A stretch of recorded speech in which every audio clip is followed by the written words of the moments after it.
인류의 기나긴 역사 속 기록이 시작되기도 전인 아득한 옛날이 있었습니다. 대홍수가 세상을 뒤덮기 전, 아브라함이 믿음의 여정을 떠나기 전, 그리고 모세가 시내산에서 십계명을 받기 훨씬 이전에 하나님과 너무나도 깊이 동행하여 죽음을 맛보지 않고 하늘로 들려 올라간 한 사람이 있었습니다.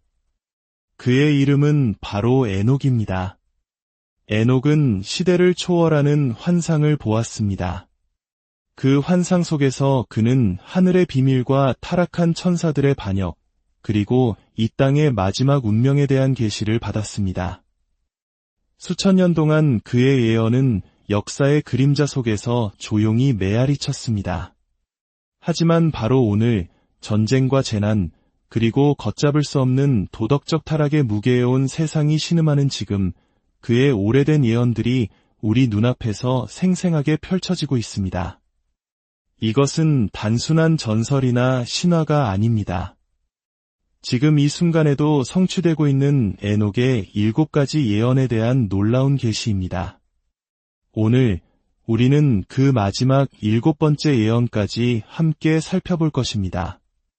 마지막 예언은 단순한 경고가 아니라 모든 것을 이해하는 열쇠이자 우리 시대를 향한 가장 시급한 메시지를 담고 있기 때문입니다. 이 이야기는 여러분이 세상을 바라보는 방식을 영원히 바꿀지도 모릅니다. 이 이야기에 귀 기울이시는 모든 분들께 하나님의 은혜와 평강이 함께하기를 기도합니다. 잠시 시간을 내어 이 이야기에 좋아요를 누르고 주변에 공유해 주신다면 이는 어둠 속에서 진리를 찾는 다른 영혼에게 복음의 씨앗을 심는 귀하고 의미 있는 일이 될 것입니다. 첫 번째 예언, 심판을 위해 임하시는 주님. 우리의 여정은 에녹서의 바로 첫 장에서 발견되는 가장 충격적인 환상 중 하나로 시작됩니다. 보라, 주께서 수만의 거룩한 자들과 함께 임하시나니 이는 모든 사람을 심판하시며 모든 경건하지 않은 자가 경건하지 않게 행한 모든 경건하지 않은 일과 또 경건하지 않은 죄인들이 주를 거슬러 한 모든 완악한 말로 말미암아 그들을 정죄하려 하심이라. 이 예언은 너무나도 중요했기에 수천 년 후 신약 성경의 유다서 1장 14절과 15절에 거의 그대로 인용되었습니다.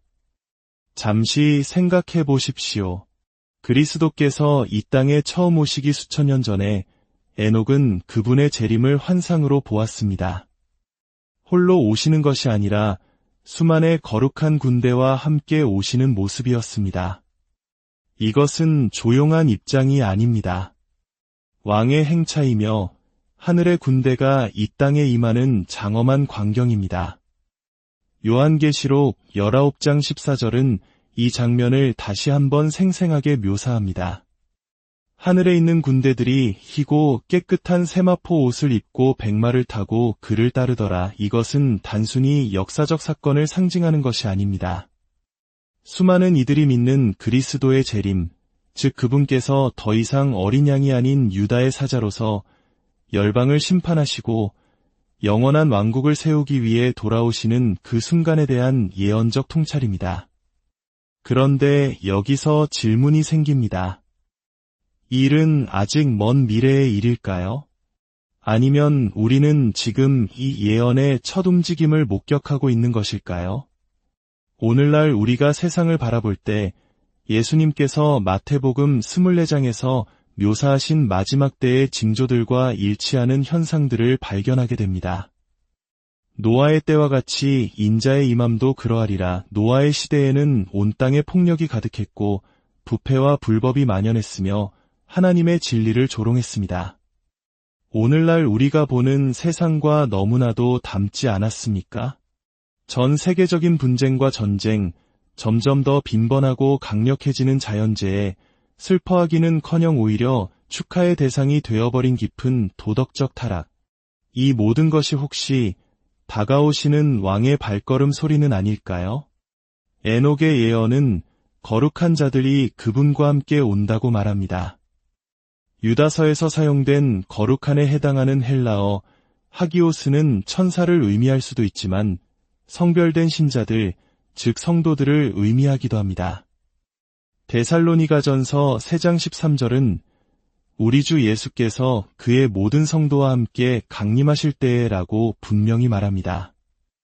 그리스도 안에서 잠든 자들과 하늘의 천사들이 모두 영광 가운데 그분과 함께 재림하는 것입니다.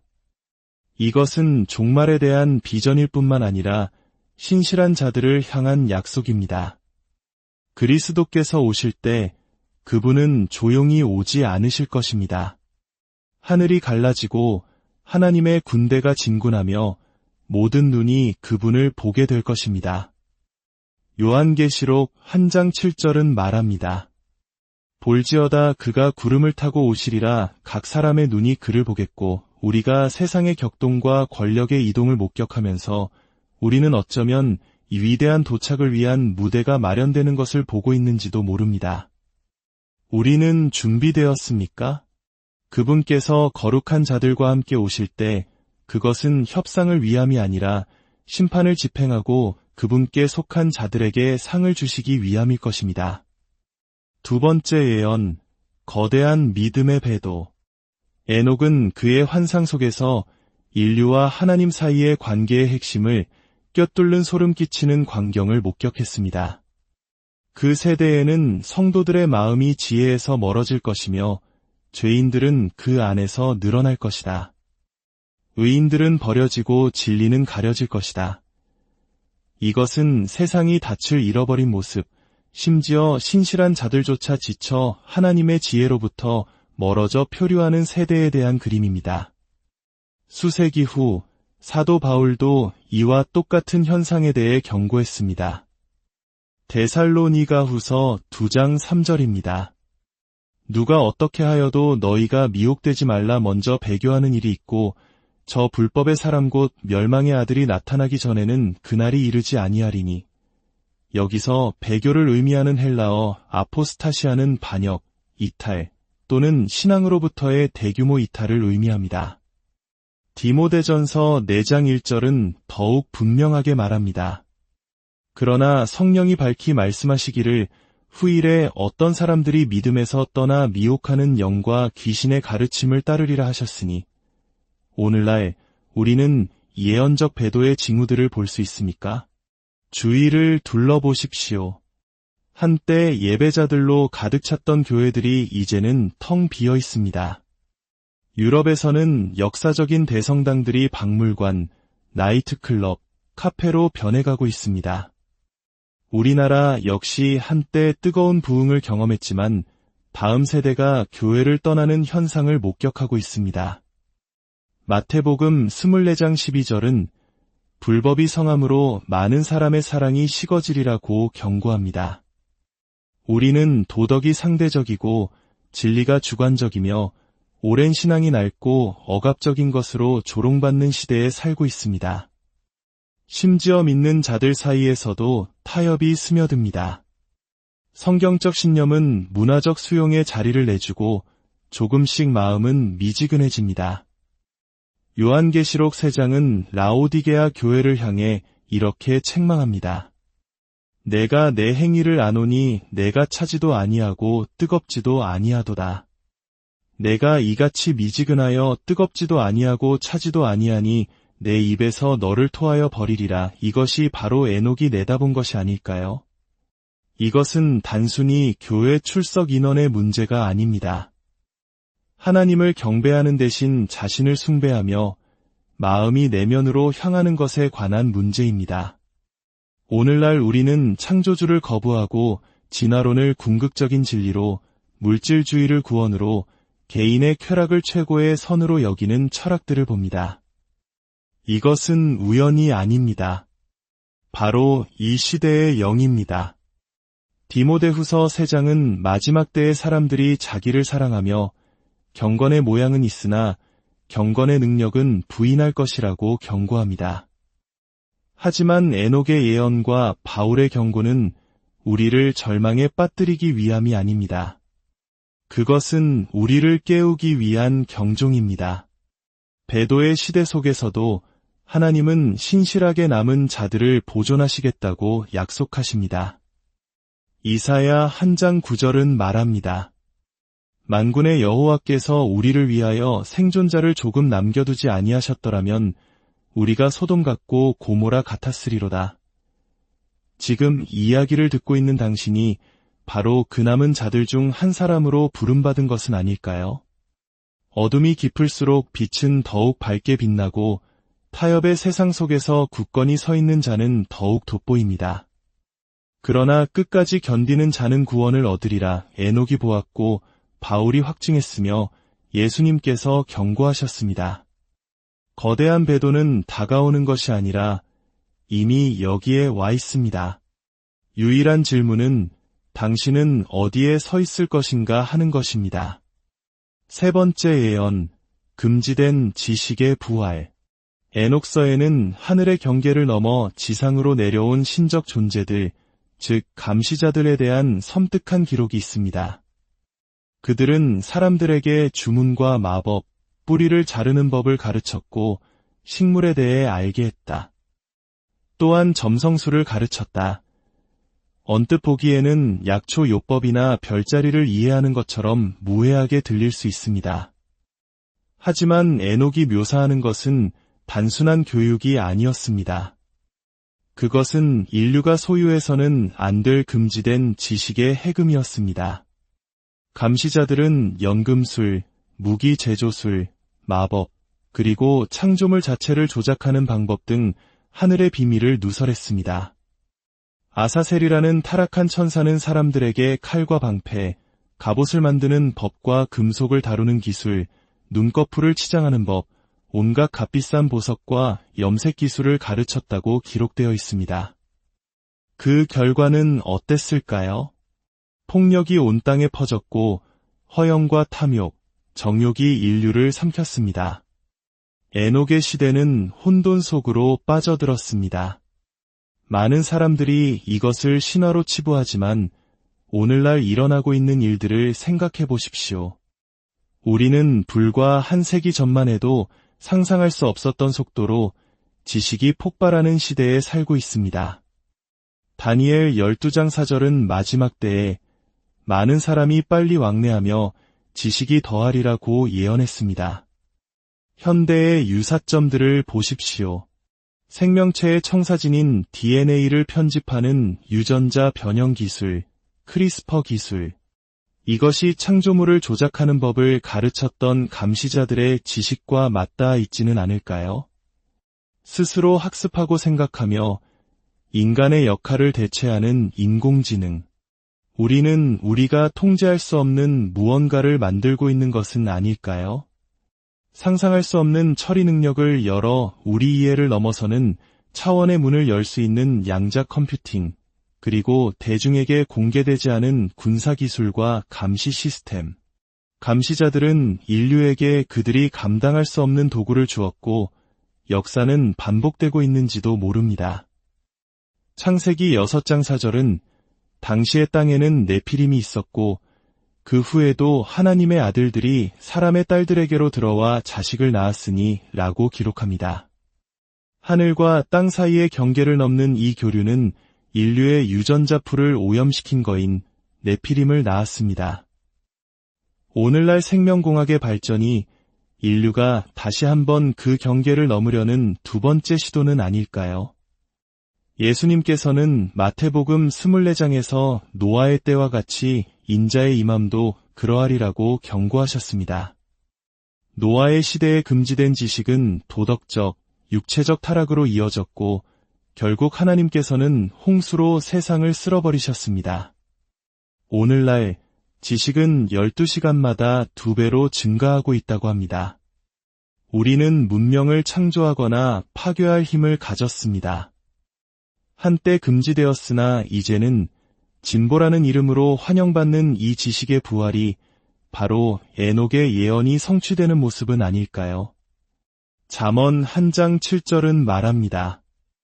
여호와를 경외하는 것이 지식의 근본이거늘 미련한 자는 지혜와 훈계를 멸시하느니라. 지식 자체는 악이 아니지만 지혜가 없는 지식은 무기가 됩니다.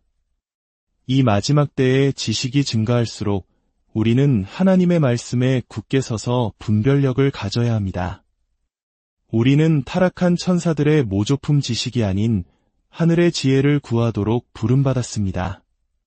네 번째 예언, 물의 심판과 불의 심판. 에녹의 환상은 노아의 시대에서 멈추지 않았습니다. 그는 고대의 홍수를 훨씬 뛰어넘는 더 무서운 것을 보았습니다. 심판의 물은 그들의 치유와 육신의 죽음을 위한 것이 될 것이나 그들에게는 피할 길이 없으리라. 에녹은 두 가지 심판을 예언했습니다. 하나는 물에 의한 심판이었고 아직 오지 않은 다른 하나는 불에 의한 심판이었습니다. 이중 예언은 성경 전체를 통해 메아리칩니다. 사도 베드로는 베드로후서 3장에서 이렇게 기록합니다. 이로 말미암아 그때의 세상은 물이 넘침으로 멸망하였으되 이제 하늘과 땅은 그 동일한 말씀으로 불사르기 위하여 보호하신 바 되어 경건하지 아니한 사람들의 심판과 멸망의 날까지 보존하여 두신 것이니라. 홍수는 시작에 불과했습니다. 그것은 앞으로 올 더 큰 정화를 예고하는 경고였습니다. 노아의 시대의 사람들은 먹고 마시고 장가가고 시집가며 마치 아무 일도 일어나지 않을 것처럼 그들의 삶을 살아갔습니다. 그러나 하늘이 열리고 기품의 샘들이 터졌을 때 세상은 너무 늦게야 하나님의 인내에 한계가 있음을 깨달았습니다. 오늘날은 어떻습니까? 우리는 다시 한번 우리가 무적이라고 느끼는 세상에 살고 있습니다. 마천루를 짓고 인공위성을 쏘아 올리고 무기를 비축하며 우리 자신의 힘을 맹신합니다. 하지만 수면 아래에서는 균열이 생기고 있습니다. 기후위기가 생태계를 위협하고 산불이 매년 수백만 에이커를 삼키며 지진, 홍수, 허리케인은 더욱 빈번하고 강력해지고 있습니다. 정치적 불안, 경제적 불안정, 도덕적 타락으로 인한 사회 붕괴의 위협이 도사리고 있습니다. 이 모든 것이 혹시 에녹의 환상이 우리에게 속삭이는 경고는 아닐까요? 이 땅의 현재 모습이 영원하지 않다는 것을 말입니다. 에녹의 예언은 냉엄한 진실을 가리킵니다. 물이 한때 부패한 땅을 정화했듯이 불이 언젠가 이 땅을 완전히 정화할 것입니다. 이사야 66장은 보라 여호와께서 불과 함께 강림하시리니 그가 혁혁한 위세로 노를 나타내시며 맹렬한 화염으로 견책하실 것이라. 여호와께서 불과 칼로 모든 혈육에게 심판을 베푸실 것인즉 이라고 말합니다. 그러나 심판 속에서도 하나님은 항상 남은 자들을 보존하십니다. 노아와 그의 가족이 방주에서 구원받았듯이 하나님은 오늘날 구원에 참된 방주이신 예수 그리스도를 통해 당신의 백성에게 피난처를 제공하십니다. 요한복음 3장 36절은 말합니다. 아들을 믿는 자에게는 영생이 있고 아들에게 순종하지 아니하는 자는 영생을 보지 못하고 도리어 하나님의 진노가 그 위에 머물러 있느니라. 질문은 불이 올 것인가가 아닙니다. 질문은 당신이 준비될 것인가입니다. 노아 시대의 사람들이 조롱하고 비웃었듯이 오늘날 많은 사람들이 심판이 오고 있다는 사실을 부인합니다. 그러나 하나님의 말씀은 확실히 이루어집니다. 우리는 심판을 위해 무르익어가는 세상의 역사 끝자락에 서 있습니다. 폭풍이 오기 전에 방주에서 피난처를 구하시겠습니까? 5번째 예언, 택함받은 이의 통치. 에녹은 그의 놀라운 환상 속에서 다른 누구와도 비교할 수 없는 한 인물, 즉 깨어진 세상에 완전한 정의를 가져올 운명을 지닌 선택된 통치자에 대해 말했습니다. 그는 그를 택함받은 이라고 불렀습니다. 그날에 나의 택함받은 이가 영광의 보좌에 앉아 모든 행위를 심판할 것이며 땅의 얼굴은 변할 것이다.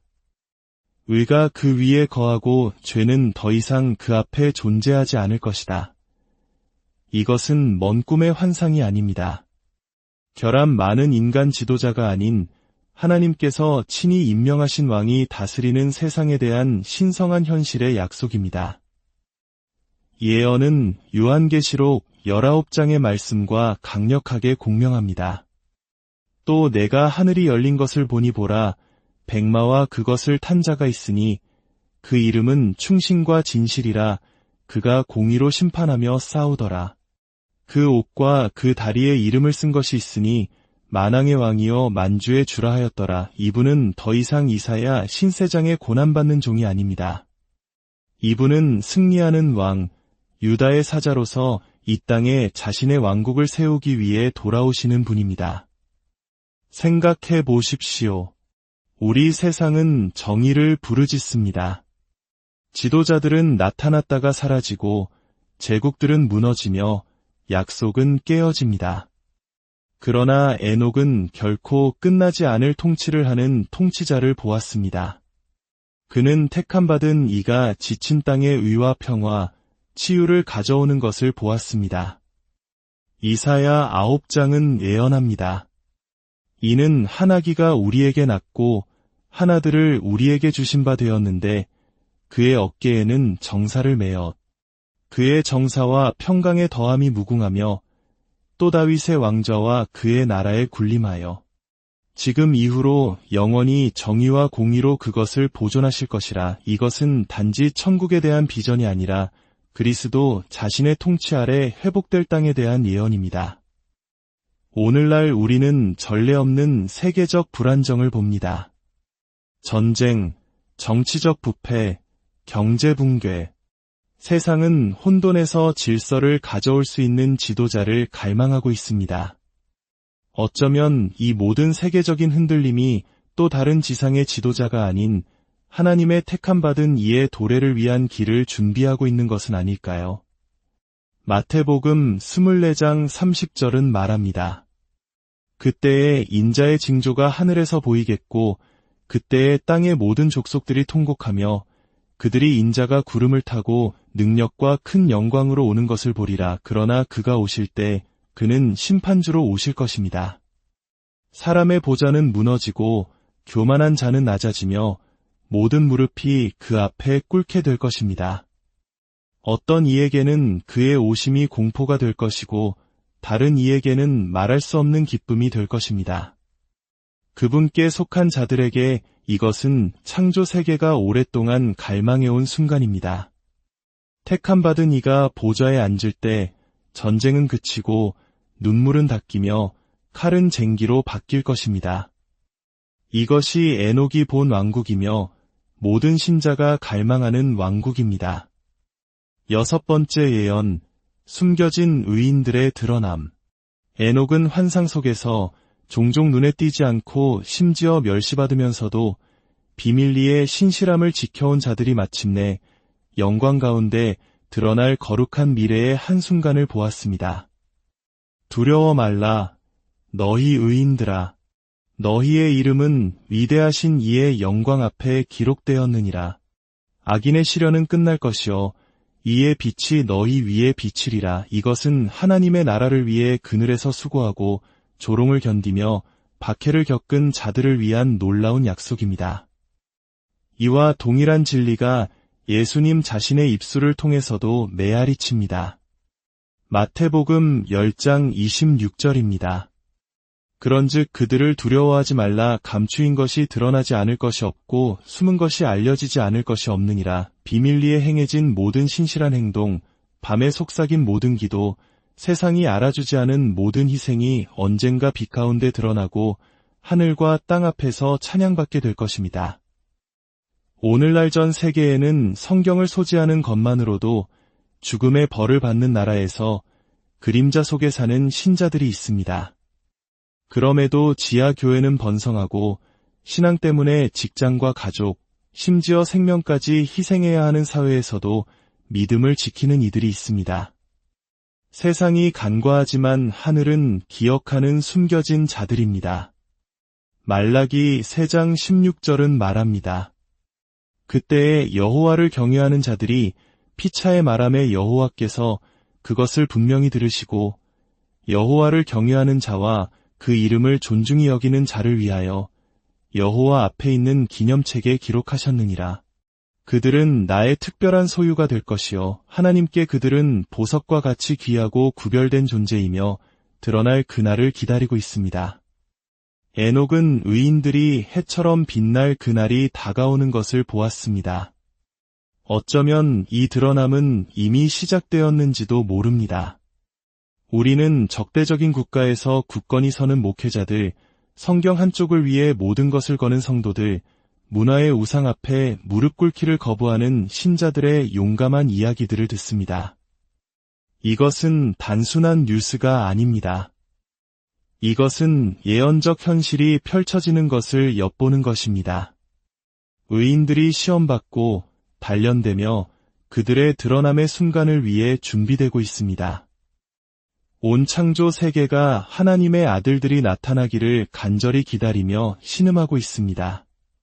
그리스도 안에 숨겨진 자들이 그와 함께 영광 중에 드러날 우주적인 공개가 다가오고 있습니다. 당신은 그 숨겨진 자들 가운데 있습니까? 그를 반대하는 세상에서 조용히 그의 이름을 지니고 있습니까? 용기를 내십시오.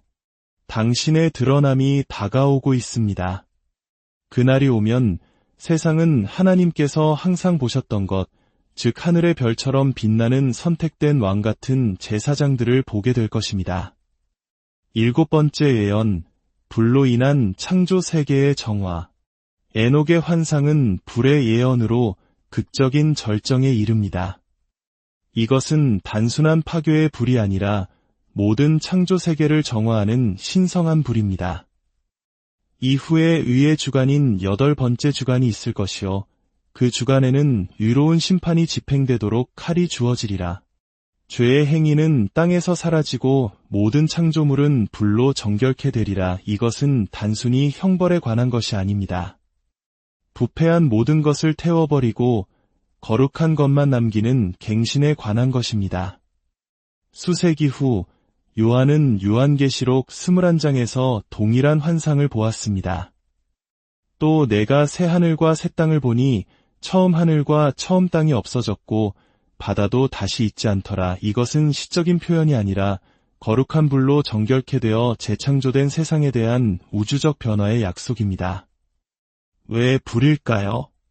불은 소멸시키고 재련하며 정화합니다. 금이 용광로에서 재련되듯이 세상도 하나님의 재련하는 불꽃을 통과해야 합니다. 말라기 3장은 묻습니다. 그가 임하시는 날을 누가 능히 당하며 그가 나타나는 때에 누가 능히 서리요. 그는 금을 연단하는 자의 불과 같을 것이라. 어쩌면 우리가 지금 보는 불들, 즉 숲을 삼키는 산불, 전쟁으로 폐허가 된 도시, 인간 갈등의 불꽃들은 에녹이 예언한 궁극적인 정화의 그림자에 불과할지도 모릅니다. 우리가 아는 세상은 영원하지 않습니다. 그것은 더 위대한 무언가를 위해 진통하는 것처럼 신음하고 있습니다. 이 불은 창조 세계뿐만 아니라 우리를 위한 것이기도 합니다. 고린도전서 3장 13절은 말합니다.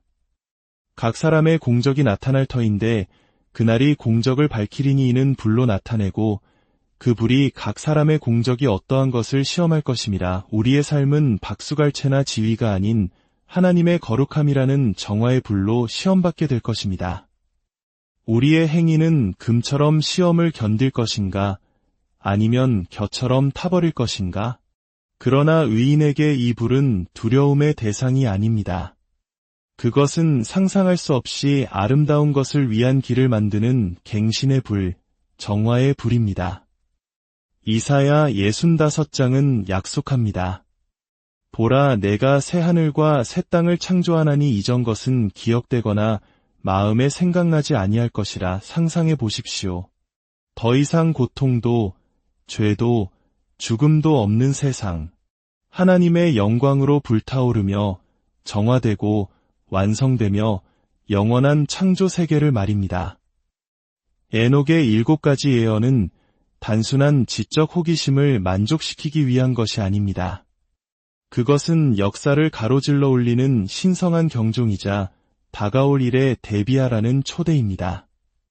주께서 거룩한 자들과 함께 오시는 것, 거대한 배도, 금지된 지식의 부활, 홍수와 같은 심판, 택함받은 이와 그의 왕국의 부상, 숨겨진 의인들의 드러남, 그리고 모든 창조 세계를 변화시키는 정화의 불. 이것들은 신화가 아니라 시대의 끝을 가리키는 이정표입니다. 그러므로 질문은 이러한 일들이 일어날 것인가가 아닙니다. 질문은 그 일들이 일어날 때 당신은 어디에 서 있을 것인가입니다. 누가복음 21장 36절은 권면합니다. 이러므로 너희는 장차올 이 모든 일을 능히 피하고 인자 앞에 서도록 항상 기도하며 깨어 있으라. 당신은 굳건히 서서 생명책에 이름이 기록된 의인들 가운데 속하게 될 것입니까? 아니면 회개하기를 거부하는 세상과 함께 휩쓸려 갈 것입니까? 선택은 내일을 위한 것이 아닙니다. 선택은 바로 오늘을 위한 것입니다. 여호수아 24장 15절의 고백처럼 오직 나와 내 집은 여호와를 섬기겠노라. 땅이 흔들리고 나라들이 분노할 때에도 그리스도 안에는 피난처가 있습니다. 이것은 회개하고 믿고 다가오는 왕을 위해 마음을 준비하라는 당신을 향한 초대입니다. 당신이 그를 얼굴과 얼굴로 마주하게 될 그날, 당신은 무엇이라고 말하겠습니까? 에녹의 고대 예언은 그 어느 때보다 오늘날 더 크게 울려 퍼지고 있습니다. 징조는 우리 주변 어디에나 있습니다. 흔들림 속에서도 그리스도를 굳게 붙잡는 자들에게는 소망이 있습니다. 요한계시록 22장 20절은 약속합니다. 내가 진실로 속히 오리라 하시거늘